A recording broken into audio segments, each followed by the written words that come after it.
Donald Trump's old campaign manager is back in the news again. This time, the U.S. government alleges that he failed to disclose his interest in offshore bank accounts a number of years ago. I'm going to tell you why this is so important to anyone who's banking and diversifying overseas.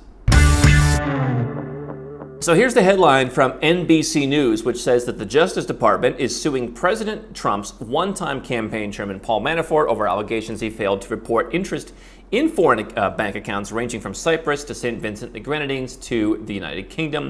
Now, if it's your first time here, my name is Andrew Henderson. I'm the founder of Nomad Capitalist. We are a boutique consultancy that helps 7- and 8-figure entrepreneurs and investors legally reduce their taxes overseas, protect their assets and diversify them, and increase their options with things like second passports. I'm also the host of the biggest and best offshore conference called Nomad Capitalist Live.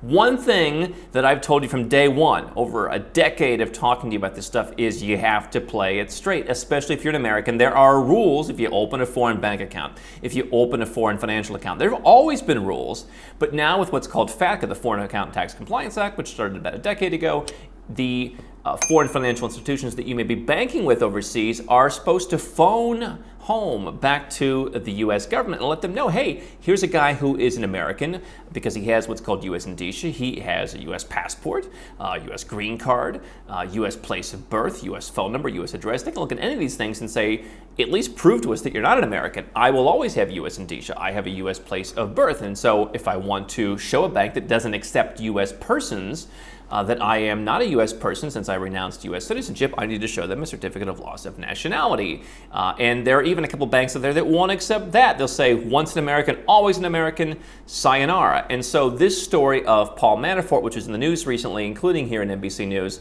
was one that I wanted to share with you because I think that there are a number of takeaways you can apply to this. The first thing was, Paul Manafort found the one good bank in the UK that takes Americans and that's halfway easy to work with. Good for him. St. Vincent and the Grenadines, not entirely sure why he'd bank there, but you saw stories about this when Trump was in office about how, Paul Manafort would allegedly, buy whatever, $80,000, just making up a number, in suits and wire the money from like a bank account in Cyprus. And pretty bold stuff, quite frankly. All allegations as far as I'm concerned. But before we get into Paul Manafort, let me share with you some stories because I think some Americans think, only Paul Manafort has to worry about this. Not true. Here's headlines from the boring tax journals that we read. Number one, the IRS can collect $3.1 million for a woman's failure to disclose her Swiss bank account after the First Circuit joined other appeals courts on Friday in rejecting assertions that a 1987 regulation is active and caps her penalty at $100,000. No such cap, the court says. The IRS can go after her for $3.1 million for not disclosing her Swiss bank account. Another taxpayer, these are all headlines just in the last couple of weeks, faces a $4.1 million tax bill in penalties and interest for failing to report his foreign bank accounts after a Florida federal court entered a default judgment against him Tuesday. Separately, an Arizona federal court should remand to the IRS a recalculation of $2.2 million in penalties that a taxpayer incurred for failing to report his foreign bank accounts after the agency miscalculated his liability. Don't worry, he'll still be paying plenty. And by the way, these people are going to be happy if they don't go to jail. A married couple recklessly failed in their foreign bank account reporting obligations and should be subject to willful failure penalties in a case seeking over $323,000 from each, so about $650,000 total, the U.S. government told an Oregon federal court. And so these are the kinds of headlines that you see. These people are not Paul Manafort. These people did not chair Donald Trump's campaign. These people do not have any kind of fame, ostensibly, but they are facing multi-million-dollar penalties. Why? Because they are so-called U.S. persons, U.S. citizens, U.S. residents for tax purposes, who had bank accounts somewhere else, and they didn't report them. $10,000 or more at any time during a calendar year in the aggregate across all your bank accounts. You can't put $1,000 in a bunch of them and say, I'm under $10,000. If it's in the aggregate $10,000 or more at any time, they'll put out foreign currency conversions. If you want to go and check those to see if you have hold of a foreign currency, what's the number in dollar terms, you have to report. Now, I'm not giving you tax advice. We certainly have a network of trusted professionals that help serve our clients here with their U.S. tax filings at Nomad Capitalist. And obviously, if you're going to open a foreign bank account, you'll want to make sure you're doing it legally. But let's go back to Paul Manafort and talk about what they're doing to him. Basically, they said he hired an accountant to prepare his federal tax returns, did not report his interest in foreign accounts on his federal income tax returns or through a timely filed FBAR, basically, for 2013 and 2014. And so one of the things, by the way, people think is, oh, I filed my taxes a week ago and I never heard anything. It must be clear. Again, not giving you tax advice, but I can tell you, if not anecdotally, I've seen things where 4 or 5 years later, people are getting stuff in the mail. So number one issue is, don't think you're going to outsmart the IRS. Don't think you're going to outsmart the Treasury, who handles FBARs. 3.1 million, 4.1 million, 646,000, $2.2 million. That's a lot of reasons to just report the account, okay? Again, not speaking from the perspective of a layman who works with accountants and tax lawyers and other professionals. I have not seen in my own life and people around me who have bank accounts overseas some greater propensity for people to be audited.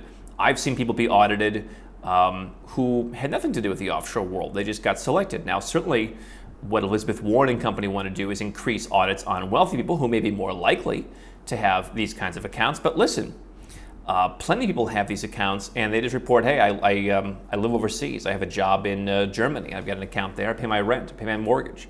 And so certainly FATCA, which has made enforcement of this easier, has been very difficult for many kind of general population expats. But it's also occasionally brought in a guy like Paul Manafort, who allegedly had these different accounts all over the world. He had been sentenced to 47 months in prison on fraud and tax charges, was given a full pardon. It was called prosecutorial overreach, and now they're basically filing a civil lawsuit against him for simply failing to file a tax form, said his lawyer.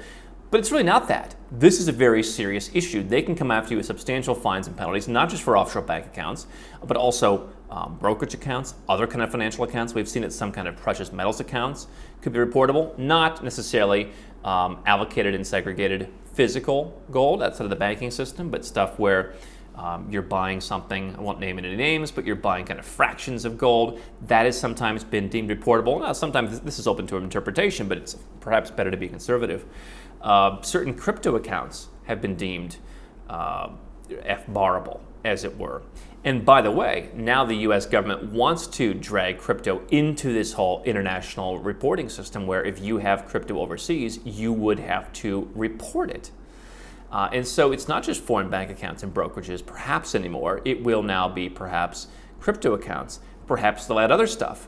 The two big assets that Americans could always own was real estate. Right? Not necessarily rented out real estate, because that would still be subject to income tax. Americans are taxed on their worldwide income, no matter where they live, especially if they live in the U.S. But it also allowed for certain precious metals that were vaulted overseas. But a lot of other stuff is indeed reportable. They want to add to that. And so I think that the takeaways here are, number one, they're adding more stuff to it.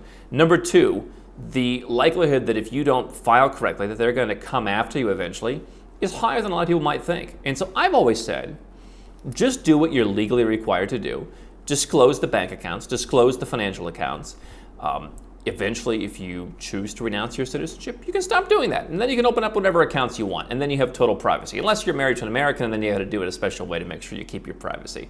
But as long as you are a U.S. person, as they say, again, U.S. citizen, green card holder, someone who spends too much time in the U.S., this is what your requirement is. By the way, don't spend too much time in the U.S. as a foreigner, or else you could be sucked into this too. We've seen that. But also understand that they're coming after people for what happened years ago. Some of this stuff drags out for a long time. Sometimes people do go to jail, and so you want to get this done properly. Is filing an FBAR that difficult? I don't think so. Now, as they say, everything's easy and nothing's easy. Quite frankly, it's not that difficult, but you need to be diligent. You need to have someone who knows it's a requirement. I've seen people who are like, my accountant told me that didn't apply to me. If you have a foreign financial account and you are a U.S. person, it applies to you, right? It applies to accounts that you have signature authority over, that you are the ultimate beneficial owner of, where your name's in the account. It applies to personal accounts. It applies to business accounts. It applies to all different kinds of accounts. And so it probably applies to you. And by the way, you can file stuff and you can say, hey, listen, here's a financial account. I think it may qualify. I'm filing it. And so do that. Follow the law. And if you don't want to be subject to that anymore, then figure out how you can go where you're treated best, which would generally in this case mean renouncing your U.S. citizenship. That is the penalty of being a U.S. person, is you've got to declare all these accounts. Doesn't matter if you're a dual citizen, you've got an account at home. Doesn't matter if you're living overseas, you've got an account there. Oh, I just had an account once when I went to university. It all counts. Now, if you have $500 in an account, that may not count. I'm not giving you that tax advice, but I'm just saying, if you look at the numbers, that may be too small to count if that's your only account. But you have to understand, these people are getting nailed. Paul Manafort's getting nailed. We'll see what happens with his civil case. He is certainly a high-profile example of what I seem to recall from reading about this a couple years ago.